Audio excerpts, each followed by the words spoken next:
sometimes when practicing our arts, Qigong or Tai Chi, for example, um, when we're in a tough state or space, emotionally grieving, recently angry, suffering in some way, and like I applaud that. I'm a teacher of those things. Like, yeah, don't lose sight of it. Do it then. It's a healthy thing. It's healing. It's good for you. And one of the things that can happen is that when we're practicing, the the shapes that we adopt in the practice uh, better match our, let's say, emotional states, or mental state, or psychological state, right? Rather than the way it's supposed to be done, right? And the kind of dangers there is when you practice, it can kind of feel appropriate to do something that's not correct for your Tai Chi or Qigong. So if you're referencing what feels right, it might feel right to, let's say, frown, you know, because that's how you're feeling. But then we kind of conflate that for what it's supposed to feel like when we practice. Probably people wouldn't think that about frowning, but things like lifting the shoulders or coming up too high or things like that, they'll kind of check in with, how does this feel? It feels like it's fitting.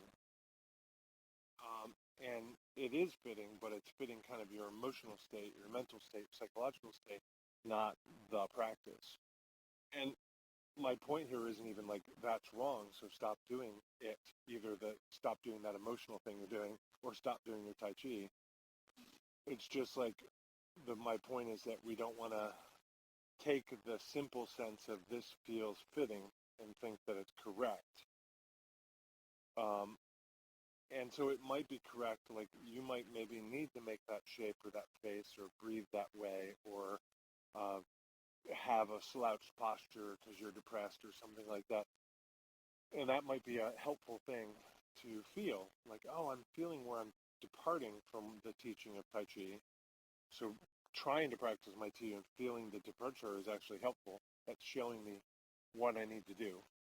Uh, and it could also be like, okay, that shows me what I need to do, but I also feel it's appropriate for me now to kind of push beyond that and try and fasten onto the Tai Chi ideal and fix the posture or fix the frown or fix the breathing, knowing that my body kind of wants to do that, but I'm also feeling ready to step out of it. And I can't, there's no right answer that covers every case.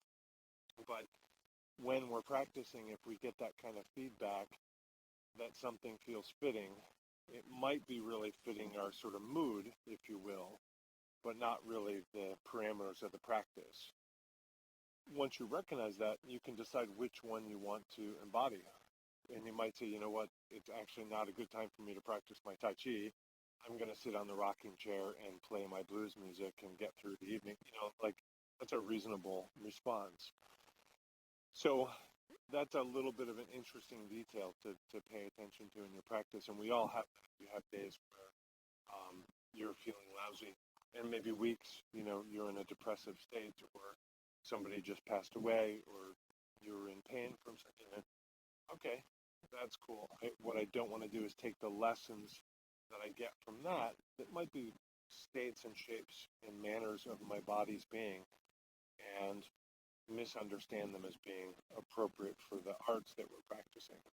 But that doesn't mean that they're in conflict with it either. They can actually illuminate something about one another. So, something to think about.